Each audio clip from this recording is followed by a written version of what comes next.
we have last met. I've been traveling the last 4 weeks, and it's been challenging, to say the least, to sit down and put the time together to put a podcast together. But here we are.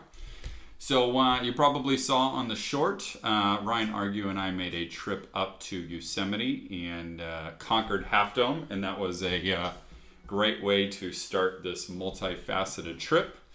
And then from there went to DC for a week. Had the luxury and pleasure of spending some time with my birth mom, Patty, in Western Maryland. Then I flew to Austin, Texas for a wedding and got to see a lot of my family on the Nelson side, and that was awesome.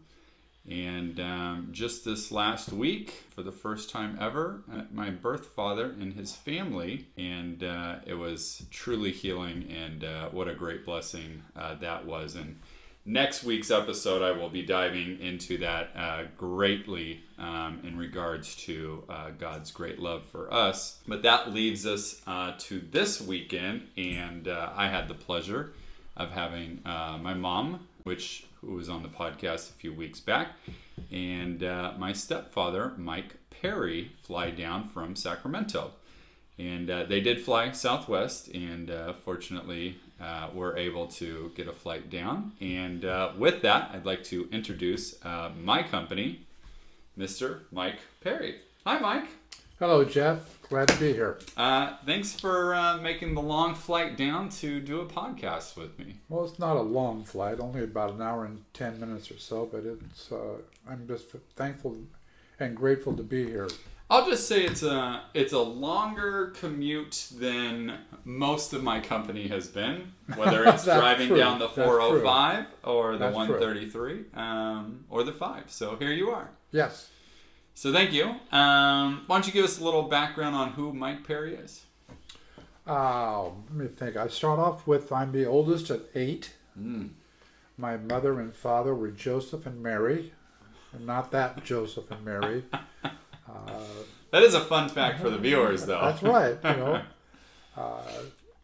I have 3 brothers and I have 3 sisters. One sister passed away about 20 plus years ago. We're very close today. We don't see much of each other, but we are in contact with each other quite a bit. I spent 37 years working for the state of California. Had a wonderful career as a tax collector. I spent 23 years with the Air Force Reserve as a medical technician, supervisor, training, education, nursing superintendent. Did a lot of different things. And I spent the last 16 years working with Celebrate Recovery at our church in Sacramento. I've been the men's training coach for 10 years, and I'm still giving lessons and doing leadership training for our leaders on Sundays a couple times every year. So I love to travel. Met your mom 26 years ago, and we've been married for 26 years. We had a very wonderful dating relationship, and we knew. How long right was that, away. by the way? I'm sorry? How long was that dating relationship? It was, we started in January, and we married in August the 3rd. Wow. So Mr. Perry did not mess around. I didn't mess around. We both knew we were right for each other. And it's been a wonderful marriage. Your mom's a great lady, wonderful woman of God. And I could see a lot of wonderful attributes in her and how she was raising you and how her relationship with you. And I have said to her numerous times over the years that what a wonderful mother she is and what a great work she did providing for you, giving you the things that you needed, everything that you needed, whether it was tutoring, whether it was being in a Christian school, counseling, whatever it was. She provided, she went out of her way, she sacrificed for you so that you could be the best version of yourself that you could be. It was quite a lot that my mom poured into me, and you as well. Thank you. I enjoyed every bump in the road, as we say. Lots of bumps. There were lots of bumps, and some of it was trying, and it tested me. But I knew that if I did what I was supposed to do and support your mom, then everything would work out great, and it did. Mm-hmm. It did. Yeah, absolutely. So here we are, 3-week hiatus from doing a podcast, and you're the first company back, so I appreciate you jumping in, because it's always tough to go in cold after 3 weeks.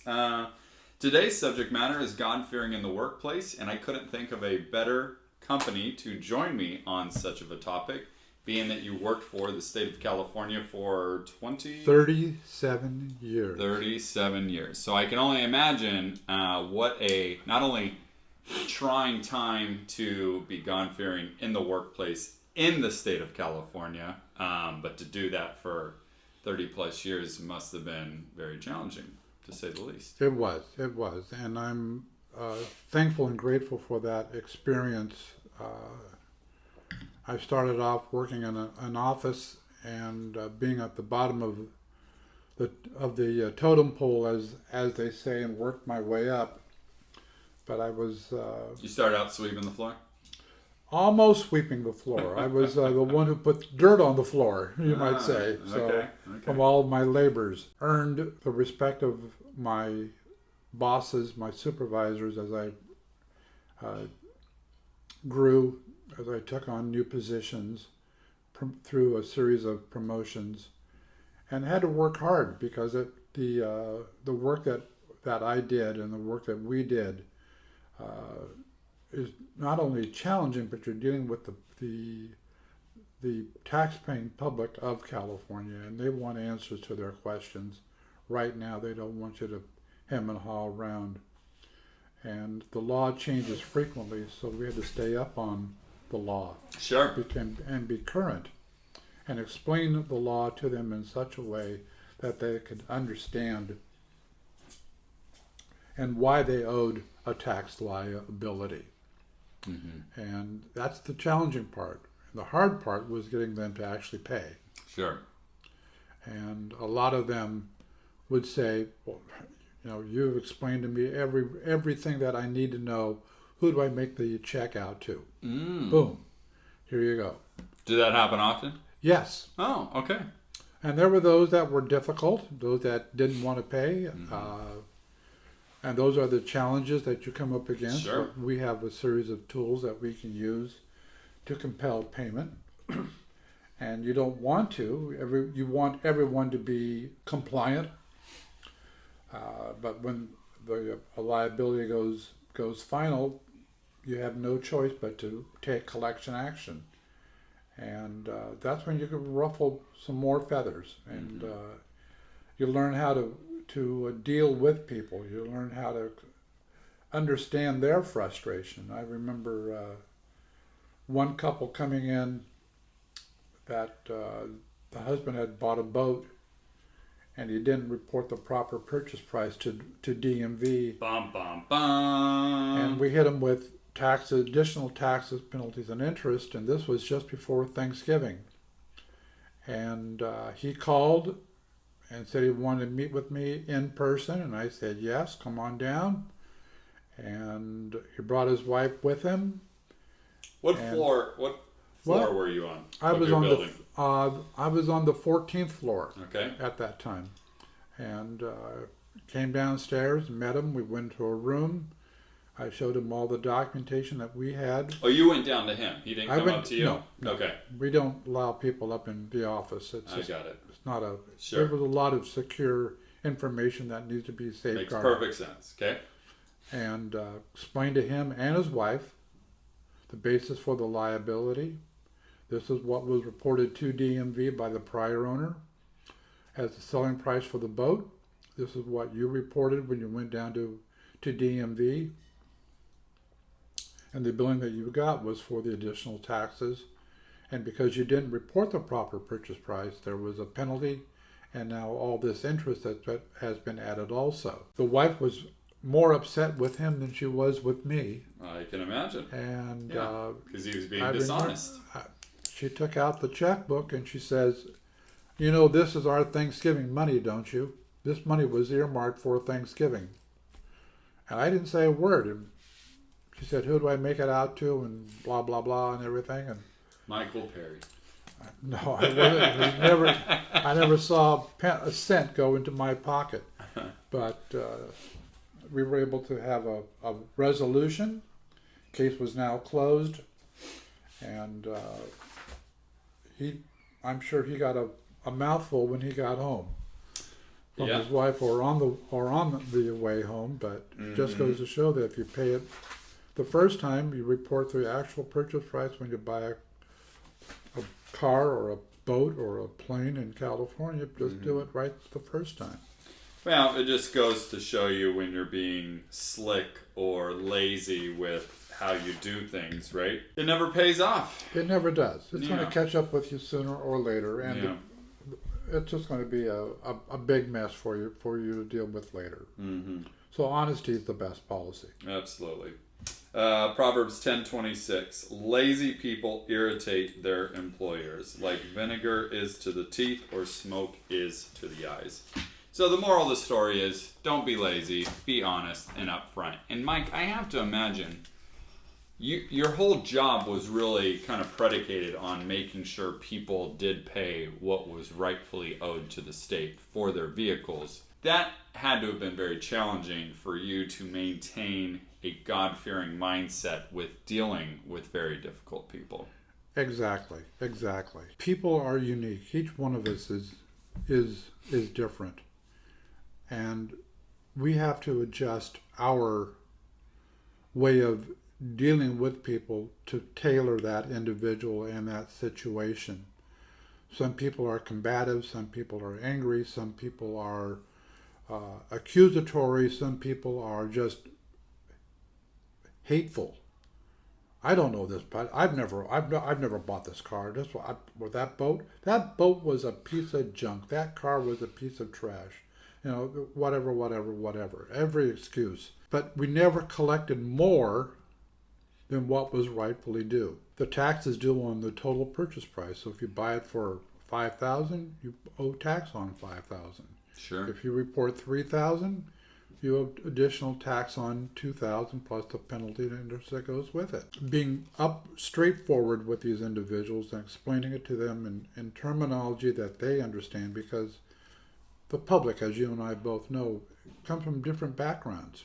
Sure. And California being a cosmopolitan state, we have people from foreign countries, who many struggle with the language, understanding the language, and understanding tax law, which is a language all by itself. Sure. So we have to tailor make it so that the individual understands. And if we have to get down and go A plus B equals C, then that's what we have to do. Yeah. So do you ever feel like you were put in situations where you're either in person with these different meetings of difficult people or on the phone, and you almost like have to take a break and a breath and go, God, give me direction, give me clarity, give me discernment on how to talk to this individual? Oh, definitely. Many, many times. In fact, I would say, you know what? I need to take a break. I'm going to call you back in 10 minutes. Oh, you would? Okay. And let me get your phone number and I will call you back. Mm-hmm. And after I would hang up, I would just take a deep breath, compose myself, say a prayer, and start to formulate a plan of action. So when I call this person back in the next few minutes, I know what I'm going to say and what I'm going to do. And it worked tremendously for me. It helped me tremendously to be successful in what I was doing. Having God by my side, is just makes it so much easier. The more work you put into it and the more experience you have, the more testing that you go through, the more comfortable you become in being direct and forthright Mm-hmm. in collecting, Mm-hmm. and learning how to deal with confrontational people. Yeah. Yeah. It's got to be tough. Obviously, I'm in a very different setting than state business, corporate America. But, you know, I definitely have my own challenges of difficult people that I encounter with on a regular basis. And just recently at my men's group, I was actually lifting up someone on my team in regards to she's just in a struggling situation. And so I put her name on the prayer request list amongst my men's group. And as I'm kind of conveying this prayer request for this young lady who's hurting, I realized as I was sharing this that God was asking me to minister to her. And it was just like the switch of the light bulb coming on, right? And before I could even finish with her prayer request, I shared this with the group, and everyone's eyes were like, yeah, that's exactly what you should be doing. And so within this, I'll call it 1 week period of time, God allowed a certain situation in her life to occur, and it opened the door for me to tell her there's a greater cure than, you know, just conventional medicine. And I just simply go, when's the last time you've been to church? And she's kind of like cracks up, and I go, what's so funny? And she goes, well, you'll be so proud of me. I was on the treadmill, or I was on a run here recently, and I just felt something calling me to listen to a sermon. And so she listened to a sermon on her own, and I go, so what did you think of it? And she goes, oh, it was good. So I brought this up with G, and we listen to Dr. Charles Stanley regularly. He has a daily devotional, and we found this 2-part devotional about love. And I go, if I were to send you a sermon, would you listen to it? And she said she would. And I don't know if she's listened to both parts, but she did let me know that she listened to one part. And you know, God is in the business of winning, and when we are asked to do something, He gives us the avenue to do it. And this was probably my first real time in corporate America where I was actually able to minister to someone. And I've always been hesitant, and this is kind of why I wanted to do this podcast in the first place.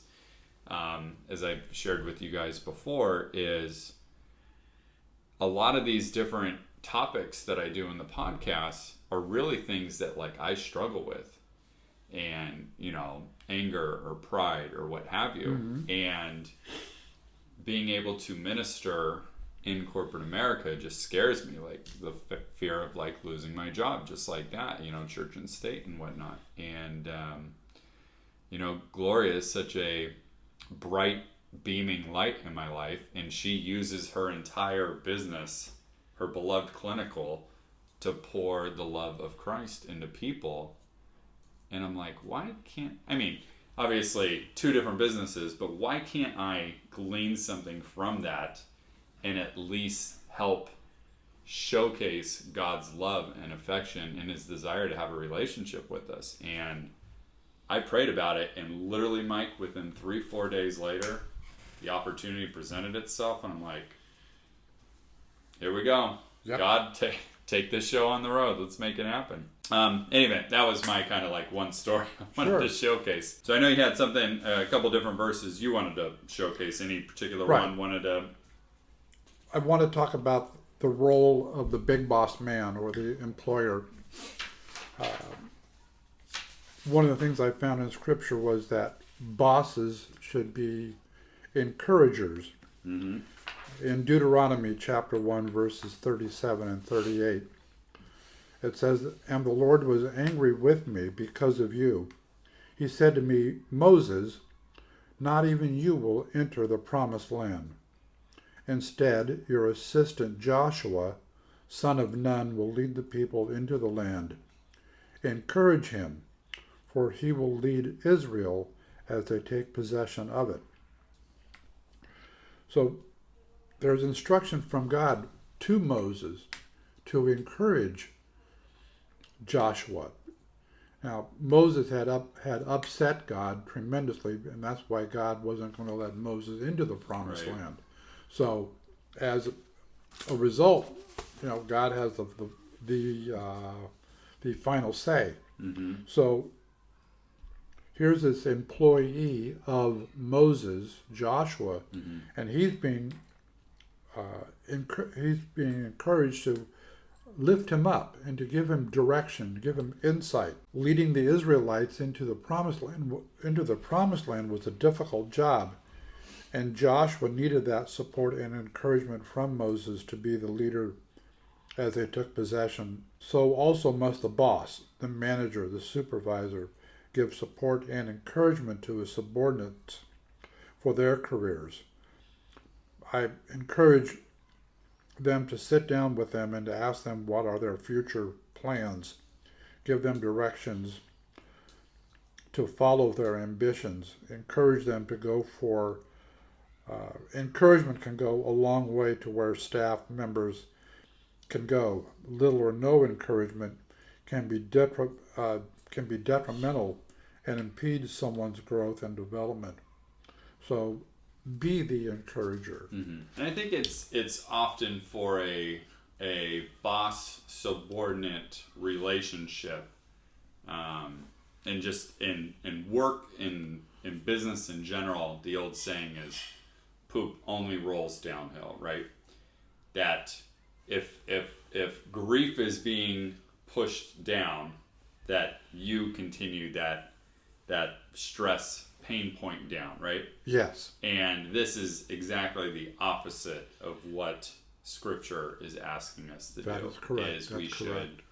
should edify and uplift and encourage our employees or our people at work, or just people in general, even outside of business, Exactly. to be advocates for individuals. Right. I think the old saying is, you're your own toughest critic, and that applies to everyone.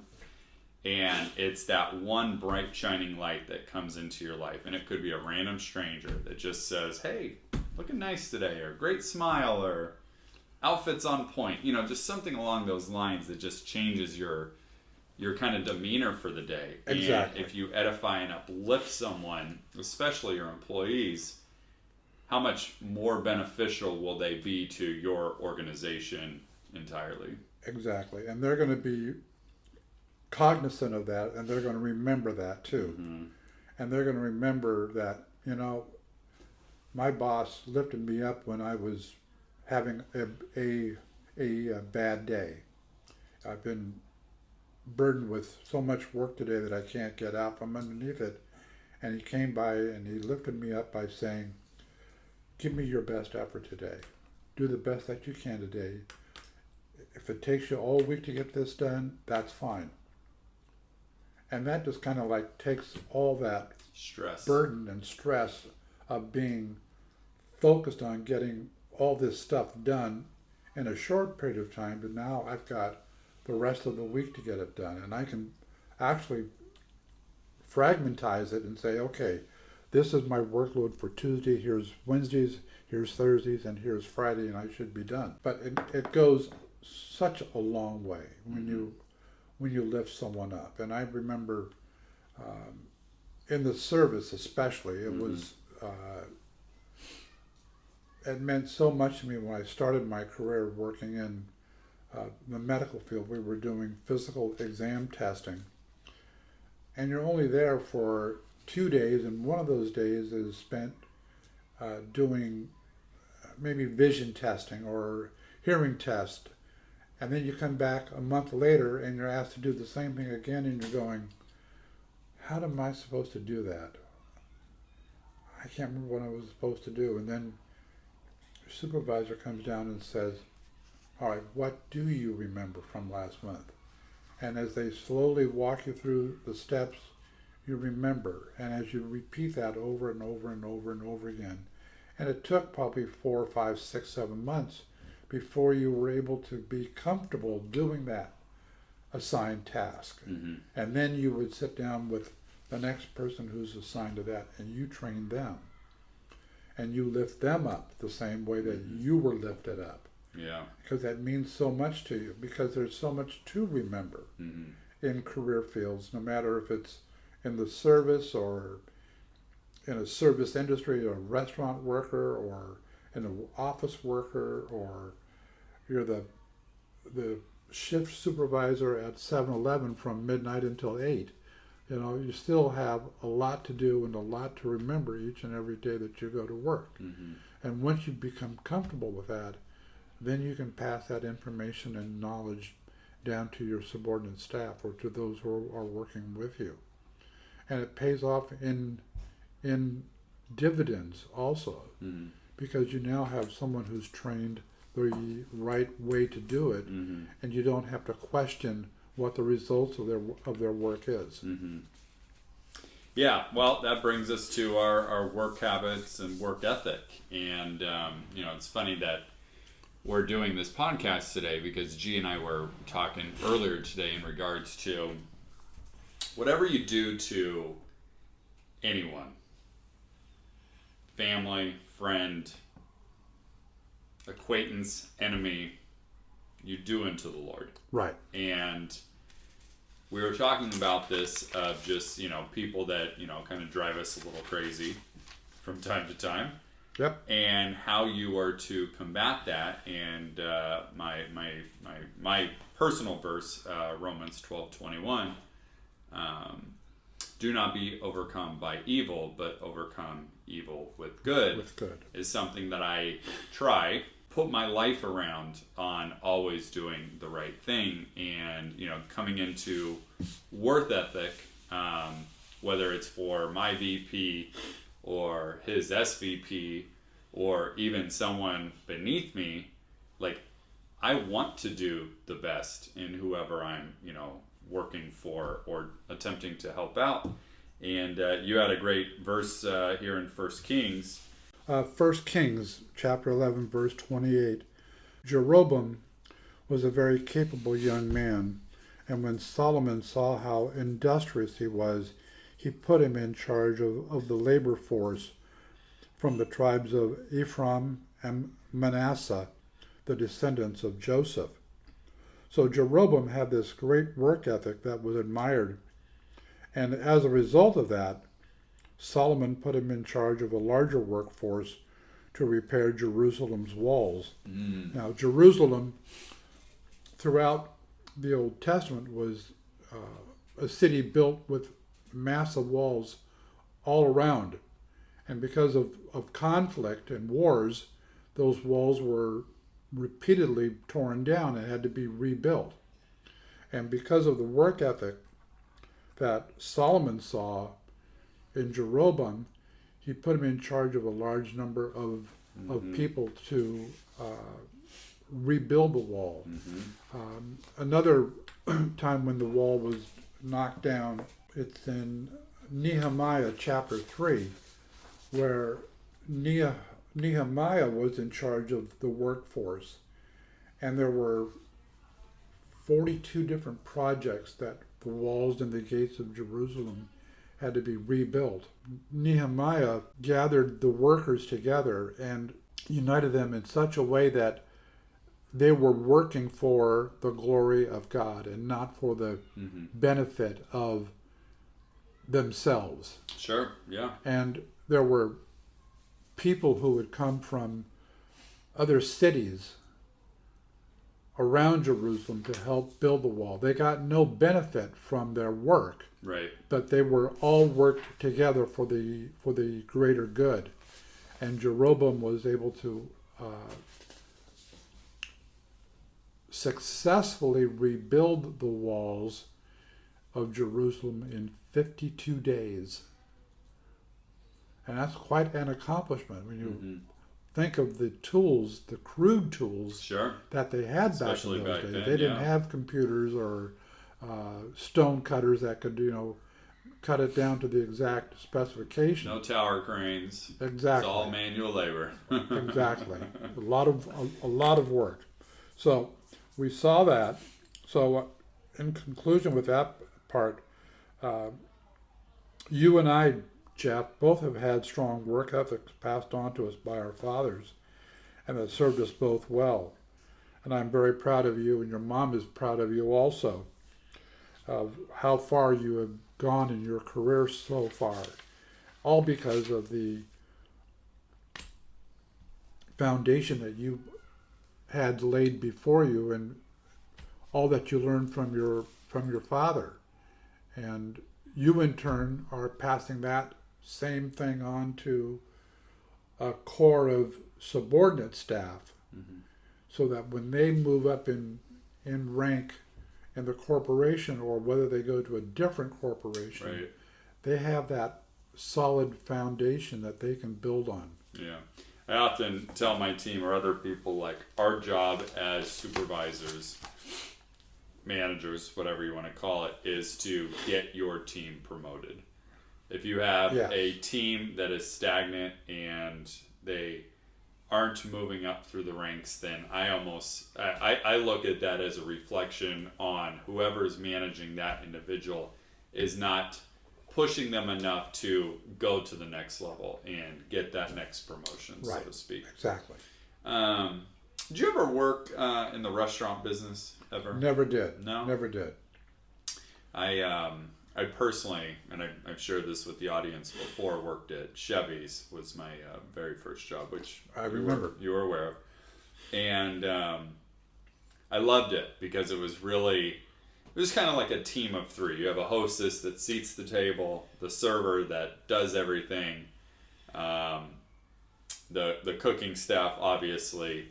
But, if you work within, even though, no one's directly reporting to the server, but you need all these entities to work well.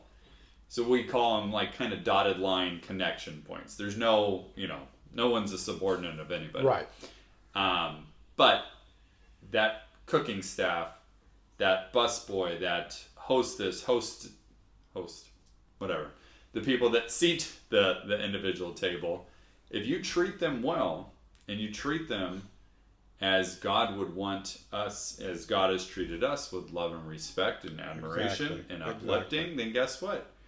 You get the better tables, and you get the better, the quicker delivery of food, and just all these different things that Little all kind things of that work pay in off together. down And the then road. back to work ethic, the table that you're managing essentially for the 1 hour that they're there to eat dinner, the better work ethic you have with that table, whether that's customer service or being prompt in your time, out comes the greater tip. And it's like you compile all these things together, and it just comes to being a good, God-fearing, loving, happy individual. People see that and they want to reward that. Exactly.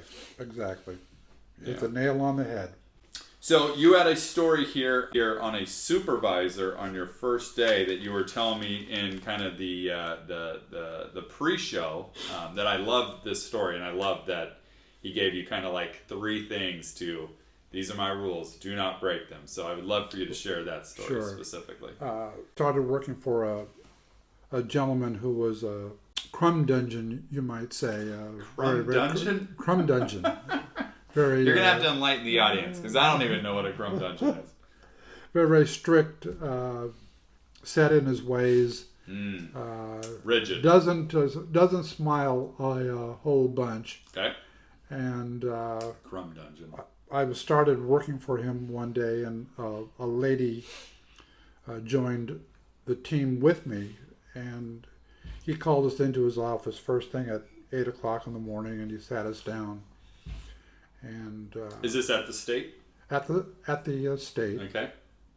and he closed the door behind us and had us sit down, and he walked around to his desk and sat himself down, and the first thing out of his mouth was, he said, "I want to welcome you to my team." And that right there, those simple words, "welcome to my team." Okay, we're not working as individuals, we're working as a team. And That's his right. team Yep. was probably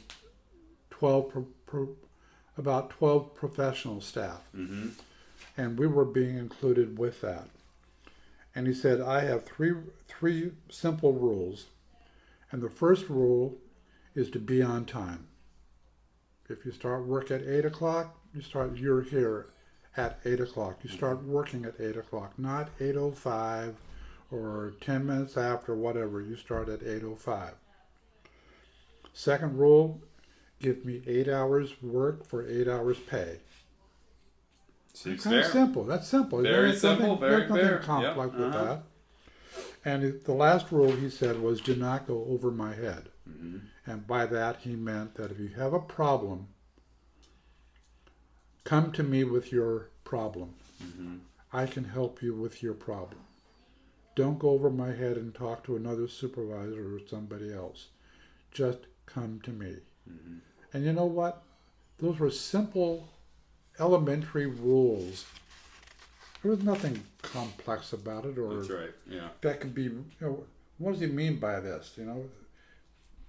Be on time. Well, my last place, I could walk in 15 minutes, 20 minutes late, and the boss never knew. Right. Well, who are you cheating at that point, Mm-hmm. being 15, 20 minutes late? Yeah. You are.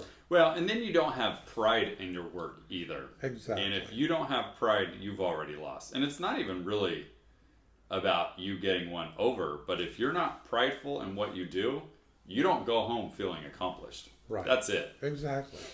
And 2 years later, he retired, and the team got together, and we sat down and we said, well, we want to have a retirement luncheon for him, and we want to do this, and this. And they said, we need someone to be the master of ceremonies for his retirement luncheon. And I said, I will. Ah, wow. As my tribute to him, Yeah. because he was very influential to me. He had made a great impact on me. And yes, he was hard with me, but he was hard with me for a reason. He wanted me to be the best that I could be. Sure. And I was pushed, and I was challenged, and I was rewarded. And as a result of that, I wanted to do something wonderful for him. And I stepped forward and said, I will be the master of ceremonies for his retirement luncheon. And everyone kind of said, you got it. So I worked with everyone who was working on his retirement luncheon, and it worked out just tremendous, just tremendous. He was very, very thankful.